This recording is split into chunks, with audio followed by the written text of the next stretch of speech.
छत्तीसगढ़ में केवल एक सीट है उपचुनाव वाली, वो है रायपुर दक्षिण। रायपुर दक्षिण सीट जो कि गढ़ रहा है बृजमोहन अग्रवाल का। रायपुर दक्षिण सीट पर हो रहे उपचुनाव में चरम पर प्रचार के बीच में दोनों पक्षों के दर्जनों दिग्गज को प्रचार की कमान दी गई है और इन सब के बीच में सबसे बड़ा स्टेक, सबसे बड़ा दारोमदार अगर किसी पर है तो वो है स्वयं बृजमोहन अग्रवाल, जो लगातार इस सीट पर 8 बार चुनकर आए हैं। अब वो रायपुर के सांसद बन गए हैं, चुनाव मैदान में सीधे तौर पर नहीं है। और भारतीय जनता पार्टी ने बनाया है प्रत्याशी उन्हीं के खास सुनील सोनी को। तो सबसे बड़ा सवाल यही है कि यहां से बृजमोहन अग्रवाल के बाद क्या ये सीट अब बीजेपी का गढ़ बनी रहती है? तय जनता को करना है। अपनी अपनी जीत के दावे से आगे बढ़ते हुए अब सांसद बृजमोहन अग्रवाल ने खुले तौर पर कांग्रेस को चुनौती भी दे दी है, चैलेंज कर दिया है, जिसे कांग्रेस ने स्वीकार भी किया, पलटवार भी किया। क्या है ये मामला, चुनौती, चैलेंज, देखें इस रिपोर्ट में।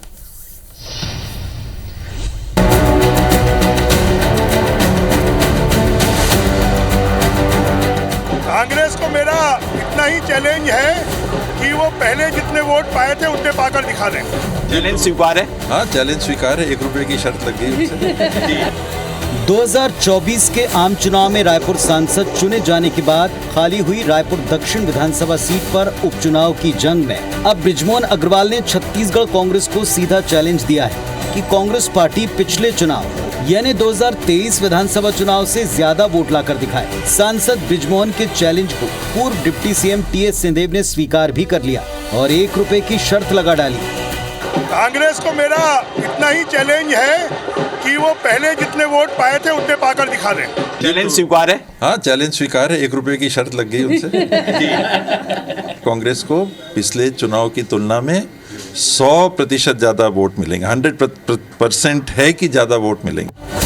बात यही नहीं थमी। रायपुर दक्षिण सीट पर बृजमोहन के चैलेंज को कांग्रेस ने बीजेपी का अहंकार बताया, तो बीजेपी ने अग्रवाल की चुनौती के पीछे उनका लंबा अनुभव और अब तक की जीत का ट्रैक रिकॉर्ड बताया।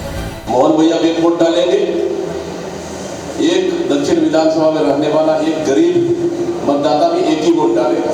अगर मतदाताओं को, दक्षिण के मतदाताओं को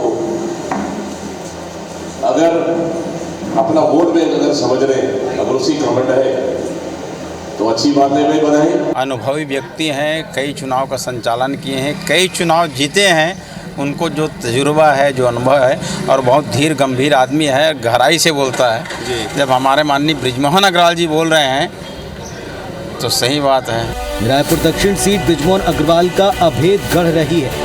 2023 विधानसभा चुनाव में वो कांग्रेस उम्मीदवार रहे।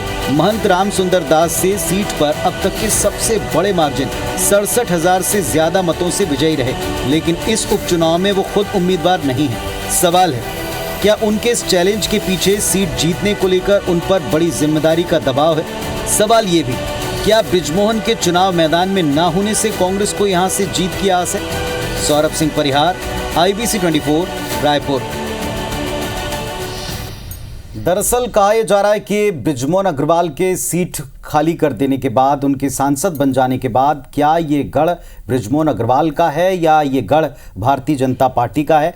और इस बात की सबसे बड़ी जिम्मेदारी बृजमोहन अग्रवाल के ऊपर है। सुनील सोनी को बृजमोहन अग्रवाल का न केवल करीबी बल्कि उनकी पसंद भी कहा जा रहा है और कांग्रेस इसे ऐसे ही प्रचारित कर रही कि बृजमोहन जैसा नहीं, वो अपना एक नया उम्मीदवार चुन सकती जनता, इसीलिए इस तरह के दावे किए जा रहे हैं। इस तरह की तमाम बातें आज सोशल मीडिया पर भी दिन भर चली हैं कि इस दावे के पीछे की असलियत है क्या?